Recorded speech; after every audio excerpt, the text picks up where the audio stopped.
Assalamualaikum warahmatullahi wabarakatuh. Bismillahirrahmanirrahim. Alhamdulillahirrabbilalamin. Wassalatu wassalamu ala sayyidina Muhammadin wa ala alihi wa sahbihi ajma'in amma ba'du. Kepada yang terhormat, dosen pengampu mata kuliah Sejarah Pendidikan Islam, Bapak Muhammad Farhan, SPDI, SHUM MPDI, dan juga teman-teman penonton yang saya banggakan. Jadi teman-teman, pada kesempatan kali ini saya akan mempresentasikan mengenai sejarah pendidikan Islam pada masa Khulafaur Rasyidin guna memenuhi tugas ujian tengah semester mata kuliah sejarah pendidikan Islam. Kenapa sih teman-teman kita itu harus belajar sejarah? Karena Bapak Proklamator Republik Indonesia yaitu Insinyur Soekarno pernah berkata bahwa jas merah jangan sampai lupa. Artinya jangan pernah sekali-sekali kita itu melupakan sejarah. Kenapa kok begitu? Karena dari sejarah itu kita belajar gimana sih orang-orang hebat itu memajukan peradaban saat itu. Yang tujuannya kita belajar dari mereka supaya bisa memajukan peradaban di masa sekarang. Oke teman-teman, kita masuk ke materi yang pertama, yaitu pengertian Khulafaur Rasyidin. Jadi apa sih itu Khulafaur Rasyidin? Jadi Khulafaur Rasyidin secara bahasa itu berasal dari dua kata teman-teman. Yang pertama itu dari kata khalifah yang artinya wakil, pengganti, dan penguasa.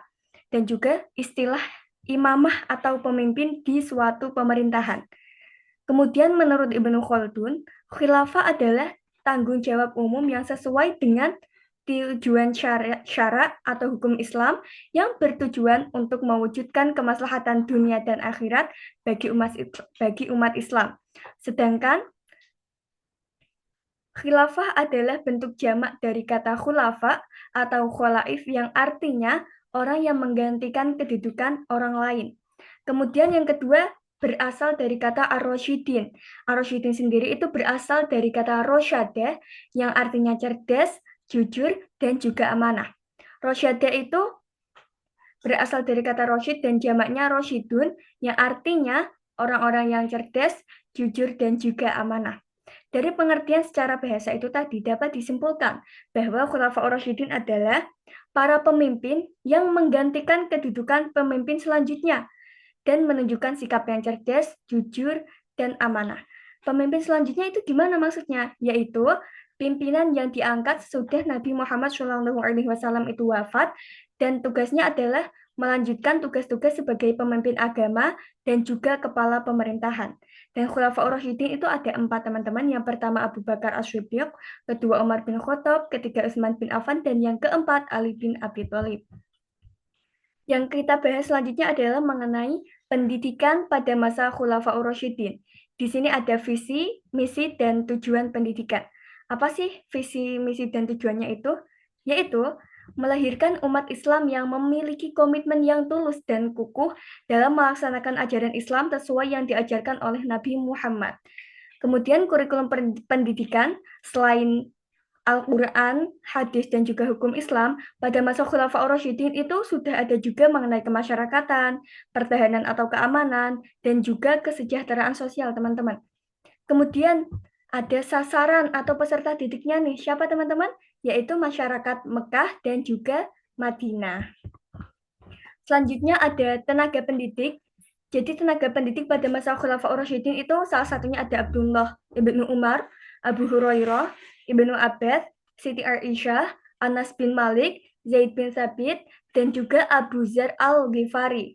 Mereka itu yang menjadi tenaga pendidik pada saat Khulafaur Rasyidin itu tadi. Kemudian selanjutnya ada metode dan juga pendekatan pembelajaran. Jadi metode yang dipakai saat itu adalah metode halakuh, teman-teman. Jadi halakuh itu, guru itu duduk di sebagian ruangan masjid, kemudian dikelilingi nih teman-teman oleh peserta didiknya. Kemudian guru menyampaikan ajaran, lalu menjelaskan kandungannya.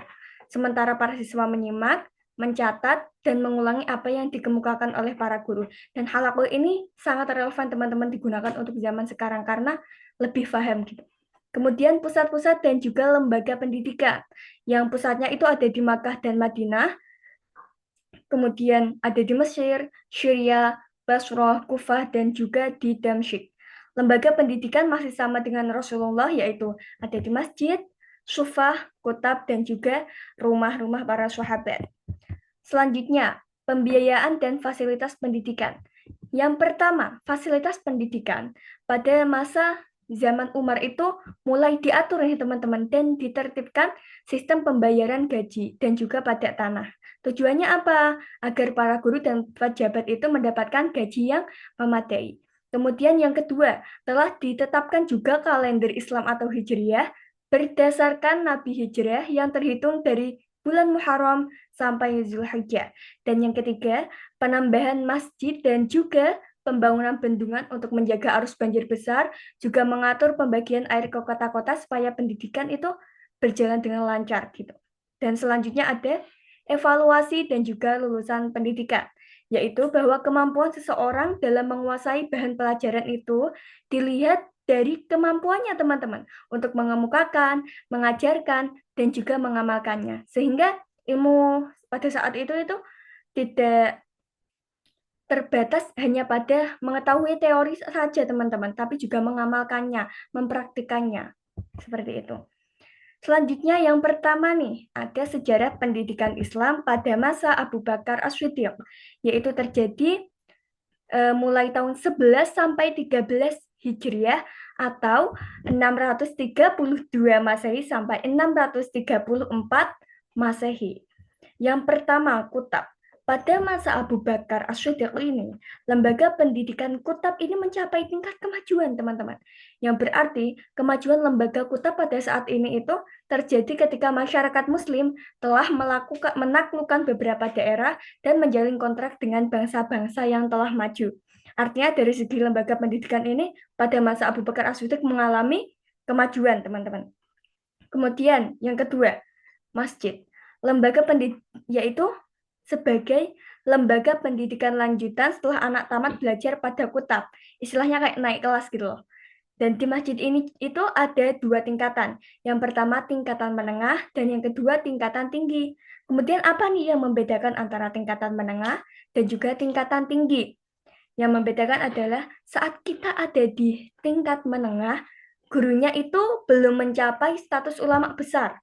Tetapi pada tingkat tinggi, para pengajarnya adalah ulama yang memiliki pengetahuan yang mendalam dan integritas, kesolehan, dan juga kealaman yang diakui oleh masyarakat. Kemudian selanjutnya ada sejarah pendidikan Islam pada masa Umar bin Khattab, yaitu ada pada abad 13 sampai 23 Hijriah atau 634 sampai 644 Masehi. Jadi setelah pemerintahan Khalifah Abu Bakar tadi kita berpindah ke pendidikannya pada masa pemerintahan Umar bin Khattab. Pada saat itu teman-teman, Khalifah Umar itu mengangkat dan menunjuk guru-guru untuk tiap daerah yang ditaklukkan yang bertugas mengajarkan isi Al-Quran dan ajaran Islam kepada penduduk yang baru masuk Islam. Karena apa? Karena negara Islam pada saat itu sudah menyebar luas ke Jazirah Arab. Maka pusat pendidikan Islam bukan hanya di Madinah saja, karena itu nggak cukup. Tetapi harus tersebar juga di kota-kota besar sebagai berikut. Dan pada masa Umar bin Khattab ini artinya pendidikan itu sangat diperhatikan teman-teman. Tidak hanya menaklukkan daerah sebagai kepentingan politik, tapi juga setelah itu mengajarkan pendidikan ke daerah yang ditaklukkannya itu.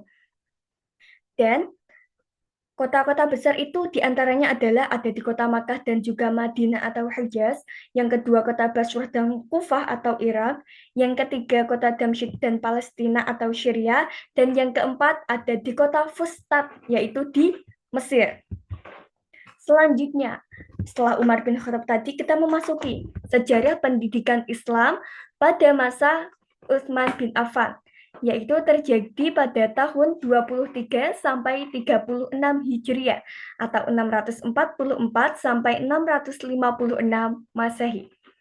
Pada masa ini hampir sama teman-teman dengan pendidikan khalifah sebelumnya.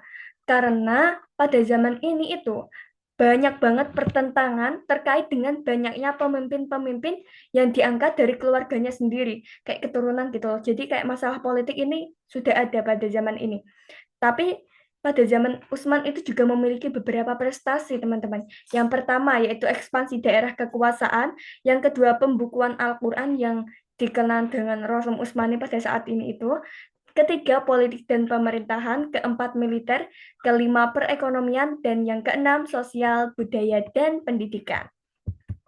Selanjutnya, setelah masa pemerintahan Utsman bin Affan tadi, selanjutnya adalah sejarah pendidikan Islam pada masa Ali bin Abi Thalib, yaitu terjadi pada tahun 36 sampai 41 Hijriah atau 656 sampai 661 Masehi.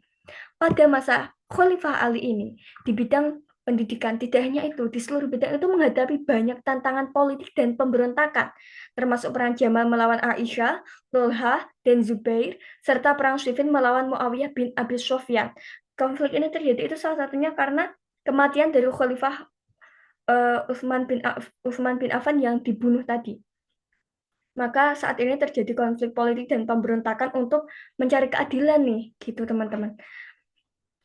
Kemudian, konflik-konflik ini itu nantinya akan menyebabkan munculnya kelompok Khawarij dan berakhir dengan terbunuhnya Ali. Khawarij itu apa? Khawarij itu adalah golongan yang keluar dari barisan Ali, gitu. Terus gimana nih ketika politik dan pemberontakan terjadi pada saat itu, kondisi pendidikannya gimana? Nah, pada saat Khalifah Ali bin Abi Thalib, kondisi pendidikannya itu karena pada saat itu seluruh perhatian khalifah itu tercurah pada masalah keamanan dan juga perdamaian akibat kekacauan politik, maka kegiatan pendidikan Islam mengalami hambatan dan tidak sempat berkembang. Gitu. Artinya apa? Kesimpulannya, pendidikan pada masa Khulafaur Rasyidin, khususnya pada masa Khalifah Ali, tidak mengalami perkembangan signifikan. Karena apa tadi? Karena ada masalah politik dan juga pemberontakan. Sama seperti di Indonesia, teman-teman. Saat ini kan banyak tuh masalah politik. Dan menurut saya sebenarnya pendidikan itu tidak terlalu diprioritaskan oleh negara gitu. Karena ya itu tadi, fokus ke konflik-konflik politik. Dan pada saat itu pelaksanaannya masih serupa dengan masa Nabi, dengan fokus pada pengajaran baca tulis dan juga ajaran Islam, karena konsentrasi umat Islam lebih tertuju pada perluasan wilayah dan pergolakan politik. Kesimpulan, oke kita udah sampai akhir ini teman-teman. Kesimpulan yang pertama, pendidikan Islam pada masa Khulafaur Rasyidin itu dibagi menjadi 4 periode. Yang pertama, pendidikan Islam periode Abu Bakar As-Siddiq sama halnya dengan pelaksanaan pendidikan periode Rasulullah, baik dari segi materi dan juga lembaga pendidikannya, namun juga masih ada perkembangan-perkembangan dan juga kemajuan seperti yang saya sebutkan di awal tadi. Kemudian pendidikan periode yang kedua yaitu pada masa Khalifah Umar bin Khattab mengalami kemajuan sebab pemerintahan pada saat ini itu keadaannya stabil dan aman. Selain itu juga materi juga sudah dikembangkan. Itu tadi pada masa itu sudah digalakkan untuk memberi gaji nih kepada guru dan juga pegawai pemerintah gitu. Kemudian yang ketiga, pendidikan periode Utsman bin Affan. Pada masa ini itu tidak terdapat perkembangan yang signifikan jika dibandingkan dengan masa pemerintahan Khalifah Umar bin Khattab. Karena apa kok bisa nggak berkembang itu? Yaitu karena timbul pergolakan nih dari masyarakat sebagai akibat ketidaksenangan Utsman yang mengangkat kerabatnya dalam urusan pemerintahan. Kemudian yang terakhir pada periode Ali bin Abi Thalib itu pendidikan tidak mengalami perkembangan karena pada masa ini terjadi pemberontakan dan peperangan. Terima kasih teman-teman sudah mendengarkan dan juga menonton presentasi saya. Demikian yang dapat saya sampaikan mengenai sejarah pendidikan Islam pada masa Khulafaur Rasyidin. Semoga kita bisa mengambil hikmah dari sejarah ini supaya kita bisa memajukan peradaban dan juga memajukan agama Islam nih pada masa saat ini. Kita belajar bahwa misalkan dari masa pemerintahan Ali bin Abi Thalib itu karena gejolak politik, maka pendidikan itu nggak bisa maju. Dan sekarang tugas kita itu harus memperbaiki politik nih teman-teman. Kita sebagai mahasiswa itu juga harus ikut andil dalam politik kita berdasarkan dengan pendidikan gitu supaya ya negara ini bisa maju seperti pada masa Umar bin Khattab itu juga maju. Nah, kita bisa belajar dari keempat khalifah itu tadi. Demikian yang saya sampaikan. Kurang lebihnya mohon maaf dan juga terima kasih atas perhatiannya. Wassalamualaikum warahmatullahi wabarakatuh.